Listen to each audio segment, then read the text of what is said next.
Hola, espero que anden bien. Lo que les quiero contar ahora son algunos parámetros importantes que tienen las ondas. Algunos ya los vimos y algunos lo vamos a ver ahora. Uno muy importante es el período, que lo representamos con la letra T. También lo usamos para el movimiento oscilatorio. Y es el tiempo que tarda una onda en realizar un ciclo de oscilación. Lógicamente, el período es un tiempo, por lo tanto lo vamos a medir en segundos, que es la unidad de tiempo del sistema internacional. Bueno, y es bastante parecido a lo que aplicábamos con movimiento oscilatorio. Otro parámetro muy importante es la frecuencia, la representamos con la letra F, y es la cantidad de ciclos que realiza una onda en función del tiempo. Si ese tiempo lo medimos en segundos, la cantidad de ciclos que yo realizo por segundos lo voy a medir en una unidad que se llama Hertz, que va a ser la unidad de frecuencia del Sistema Internacional de Unidades.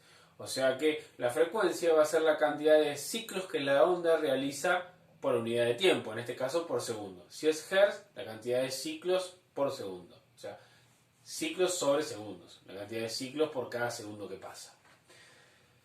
Y otro parámetro muy importante también va a ser la amplitud. La amplitud va a ser la distancia de la cual se separan del equilibrio aquellas partículas del medio que oscilan.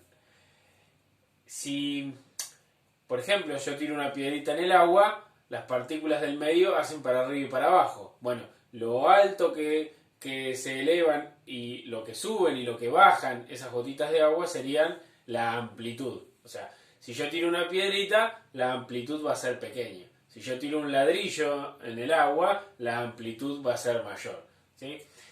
En el caso de las ondas que son transversales, es decir, cuando la oscilación es perpendicular a la propagación, la amplitud es más fácil de ver, ¿sí? Porque es lo que sube y lo que baja la oscilación, es decir, la elongación máxima o la amplitud. Por ejemplo, como en el caso del agua, sería el alto de la ola, ¿no es cierto? Esa sería mi amplitud.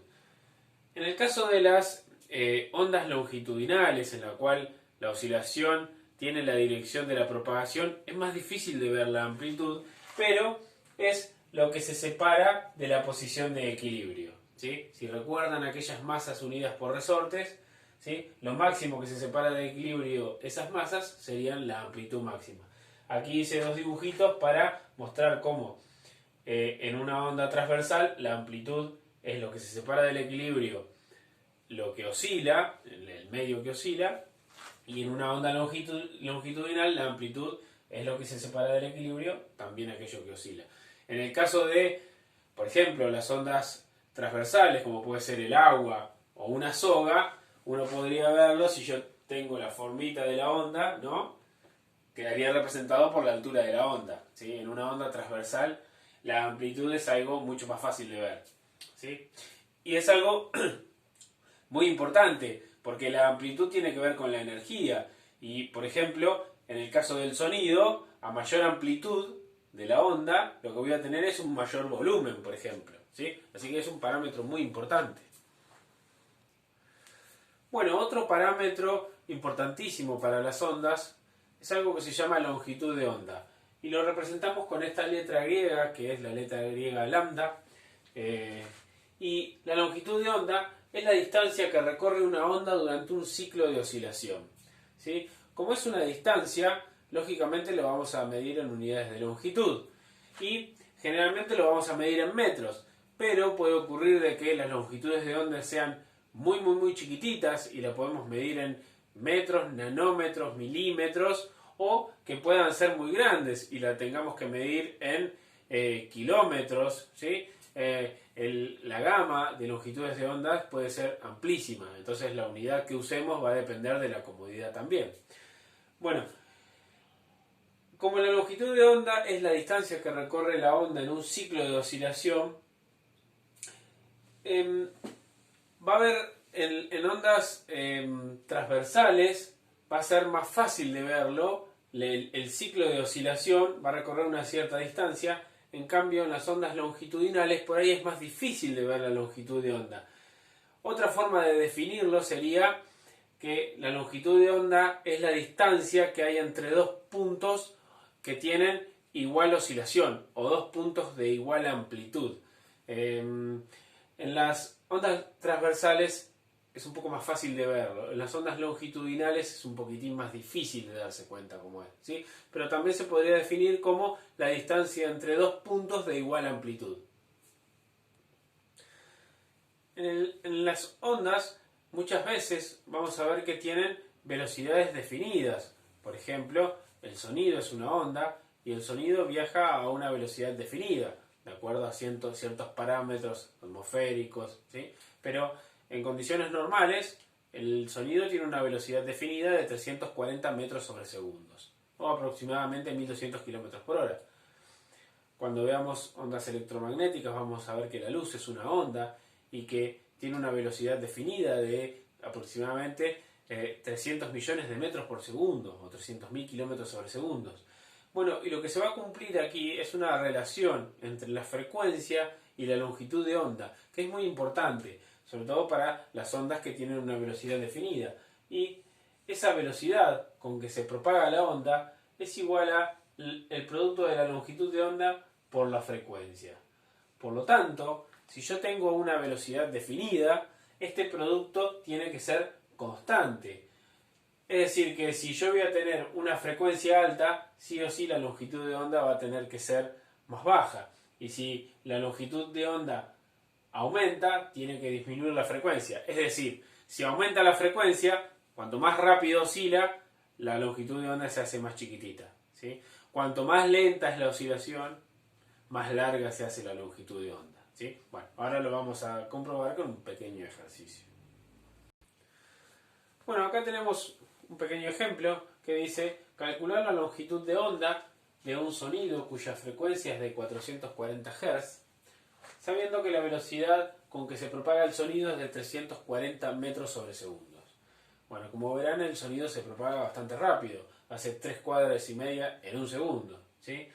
Y este sonido, 440 Hz, se conoce como el La natural. Si ustedes tocan una nota La en una guitarra o un piano, va a vibrar el sonido que produce 440 veces por segundo, ¿sí? Vibra un montón, es rapidísimo, es un montón la frecuencia que tiene, ¿sí? Y bueno, luego van a ver que es nada comparado a lo de la luz.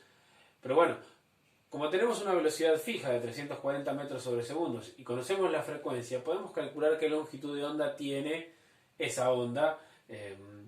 Y lo que tenemos que hacer es la frecuencia que está multiplicando, la pasamos dividiendo y hacemos la velocidad dividido la frecuencia. Y eso nos va a dar la longitud de onda que va a tener, ¿sí? Como la velocidad del sonido es 340 metros sobre segundos, esto dividido la frecuencia, que es 440 Hz, en la fórmula no ponemos Hz. Recuerden que Hz es ciclos sobre segundos y se pone 1 sobre segundos, ¿sí? Por lo tanto me queda 1 sobre segundos. Esto es Hz, ¿sí? Y al hacer la cuenta hacemos 340 dividido 440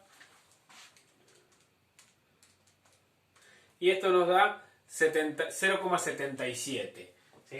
Esto me va a dar en metros, los segundos se me cancelan y esto me queda 0,77 metros, que quiere decir que va a tener una longitud de onda de 77 centímetros. Es decir, entre dos puntos de igual amplitud de esas partículas del medio que están oscilando, hay una distancia de 77 centímetros. Bueno, aquí lo que tengo representado son dos dibujitos, ¿sí? Suponiendo que tengo ondas transversales, ¿sí? Vuelvo al mismo ejemplo, si yo tiro una piedrita en el agua se van a formar ondas. Imagínense que si en el agua tengo una onda de este tipo, ¿sí? La longitud de onda va a ser bastante larga y la frecuencia va a ser bastante baja, ¿sí? Voy a tener pocas oscilaciones en unidad de tiempo, por lo tanto voy a tener una longitud de onda larga. Si yo tengo muchas oscilaciones, ¿sí? Si la frecuencia es alta, tengo varias oscilaciones en el mismo tiempo, mi longitud de onda va a ser más cortita, ¿sí? ¿Se ve? Como en un ciclo de oscilación, un ciclo es esto. Subo, bajo y vuelvo a empezar. Acá empieza otro ciclo, subo, bajo, acá empieza otro ciclo, ¿sí? La distancia que recorre un ciclo de oscilación, esa es mi longitud de onda. Cuando tengo una frecuencia muy alta, es decir, muchas oscilaciones por unidad de tiempo, fíjense cómo la longitud de onda es cortita. Acá se cumple un ciclo, acá empieza otro ciclo, acá termina, empieza otro ciclo, acá termina, ¿sí? Y la longitud de onda es más cortita. Bueno, espero que hayan entendido. Lamentablemente a la distancia es un tema de que surgen muchas dudas y muchas preguntas, y en el ámbito escolar uno las puede evacuar de mejor manera, pero bueno, espero que me hayan entendido todo, y bueno, en los próximos videos vamos a seguir viendo estas cosas importantes sobre este tema tan importante que son las ondas. Así que nos vemos en el próximo video.